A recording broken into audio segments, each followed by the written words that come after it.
Bom dia, boa tarde, boa noite para vocês que estão iniciando mais uma mini aula da temática Administração Estratégica com o professor Sérgio Góes. Hoje a temática é Estratégias Genéricas de Michael Porter. Então vamos aos objetivos da aula de hoje. São três objetivos. Primeiro, vamos introduzir o conceito de estratégia de negócios e as contribuições do professor Michael Porter. Nós já passamos, né, já discutimos uma dessas contribuições quando apresentamos o modelo da análise das cinco forças, que atualmente já existe até uma proposta de sexta força pelo próprio professor Michael Porter. O objetivo 2 é destacar a diferença conceitual entre estratégia corporativa e estratégia em nível de negócios. A gente vai fazer uma diferenciação aí mais clara, né? Apresentar o modelo genérico de estratégia de negócio de Michael Porter e vamos tentar apresentar dois exemplos para ficar mais claro esse modelo de estratégia de negócios. Muito bem. Essa imagem é uma imagem, talvez uma das mais atuais que tem disponíveis na internet, do professor Michael Porter. Ele já é um professor já com uma certa idade, avançada, acho que na casa dos 80 anos, mais ou menos. O professor Michael Porter, ele é, né, na verdade, uma das grandes referências no estudo de competição. Produziu livros bastante, com bastante sucesso em vendas, né? Estratégia competitiva, vantagem competitiva, competição, enfim, uma série de títulos onde ele apresenta os seus modelos de análise, né?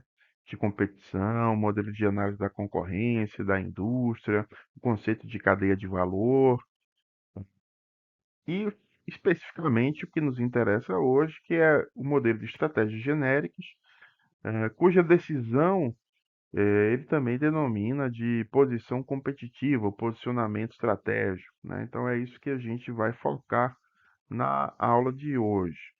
Lembrando que o professor Michael Porter, ele é uma referência na área de estratégia. Muitos professores o citam aí como a principal referência. Seus modelos de análise são extremamente utilizados por empresas de consultoria famosas, por consultores, na área pública, na área privada. Você tem aí um modelo de referência bastante utilizado no mercado, né? Então, a gente não poderia deixar de discutir esses modelos, apresentar esses modelos que ainda são muito utilizados, apesar da existência de outros modelos de análise, de competição, de indústria, de desenvolvimento de estratégias que são mais contemporâneos, são mais recentes e também são muito bem avaliados, né?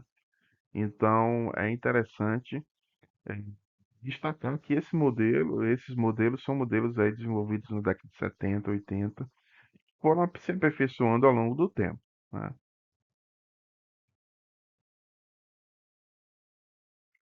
Bem, vamos discutir primeiramente a diferença entre o conceito de estratégia corporativa e estratégia a nível de negócio. O que você tem à esquerda é exatamente quatro imagens. A primeira imagem é a imagem de uma máquina de ressonância magnética, que é uma máquina de geração de imagens do cérebro, dos ossos, enfim, que é a área médica da Canon, né? A Canon tem lá uma unidade de negócio que trabalha a parte de medicina, imagens, principalmente. A segunda imagem é uma imagem de uma grande copiadora, impressora. Então é uma área de muita referência, onde a Canon é muito conhecida, que é a parte de cópias, impressão. Terceira unidade de imagem também, né? E aí vocês percebam que existe a imagem no centro dos negócios da Canon, né? A gente viu lá na aula de competências essenciais. você tem a parte de segurança, toda a parte de câmera de segurança, dispositivo de segurança. A Canon tem uma divisão dessa área. E também aquela área que é a quarta unidade, a quarta imagem das câmeras fotográficas, né? Então, você tem aí uma diversidade de unidades de negócio que a Canon desenvolve. Então, as decisões deste portfólio de unidades de negócio é uma decisão de estratégia corporativa. Perceba que existe uma lógica por trás dessa decisão da Canon, que é o conhecimento dela em imagem, né? Então, todas essas áreas têm a linha de imagem. Então, as suas unidades de negócio são diferentes uma das outras, mas tem uma proximidade quando você cita a questão de imagem. Então, outras empresas, por exemplo, têm uma diversidade maior, né? Ou seja, unidades de negócio que não tem muito a ver uma coisa com a outra. Isso faz parte dentro das decisões de estratégia corporativa. Também faz parte da decisão de estratégia corporativa, por exemplo, tomar a decisão de eliminar um desses negócios, né? Então, a decisão de eliminar ou de acrescentar está dentro da ideia do conceito de estratégia corporativa. Como também as decisões relativas à estrutura de como gerenciar, né, essas unidades de negócio, o conceito de estratégia corporativa, ele tem a seguinte ideia: se eu consigo juntar essas unidades, eu consigo ter mais valor do que se eu tivesse a posse delas independentemente. Então, imagine que fosse 4 empresas independentes que não tivessem relação uma com a outra e que fosse propriedade de uma mesma pessoa, mas elas não tivessem relação nenhuma com a outra. Cada um teria seu valor. A ideia de você ter uma corporação é que juntar essas unidades dentro de um mesmo guarda-chuva traga mais valor do que tendo elas independentes. Tá? Então, a forma de trazê-las, né,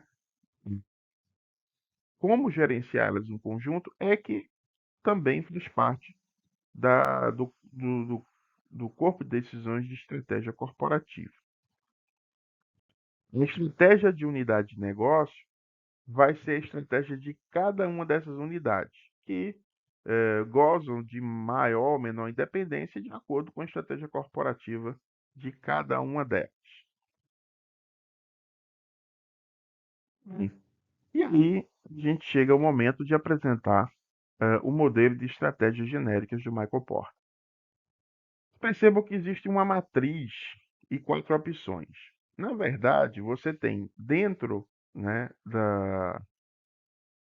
dentro do mercado amplo e do nicho de mercado, duas opções de estratégias. Né? O que modifica é a amplitude do mercado. No primeiro, o mercado é amplo, como o termo diz. Né? A gente está falando de uma amplitude grande. Né? No nicho de mercado, a gente está falando de uma amplitude muito estreita, de dentro do mercado nós temos segmentos, e dentro do segmento nós temos nichos. Né? Então, a diferença de enfoque é muito grande. Então, basicamente, nos resta ter duas estratégias e a posição que uma empresa ela escolhe é aquilo chamado de posicionamento estratégico. Então, de um lado, eu tenho aquelas empresas que têm a liderança em custo, ou seja, ela tem a ideia de ser e super eficiente na distribuição, buscar meios difíceis de serem imitados, por exemplo, que diminuem o custo de distribuição, de produção, de desenvolvimento, de maneira que ela consiga cobrar valores mais baixos ou cobrar a mesma coisa e ter mais resultado diante de empresas que tenham custo maior. Por outro lado, existem aquelas empresas que têm a possibilidade de se diferenciar, né?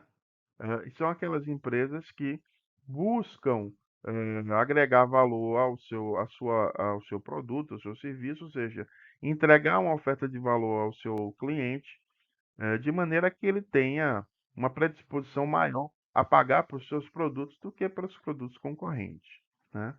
Então, dentro de uma ideia de que as pessoas têm a mesma condição de aquisição, essas pessoas optarão por despender mais esforço e dinheiro para receber aquele produto que ele acha que seja superior aos demais, né? Então, a ideia de diferenciação significa você ter uma condição de preferência da compra desse produto ou da disposição de pagar mais por esse produto em relação aos seus concorrentes.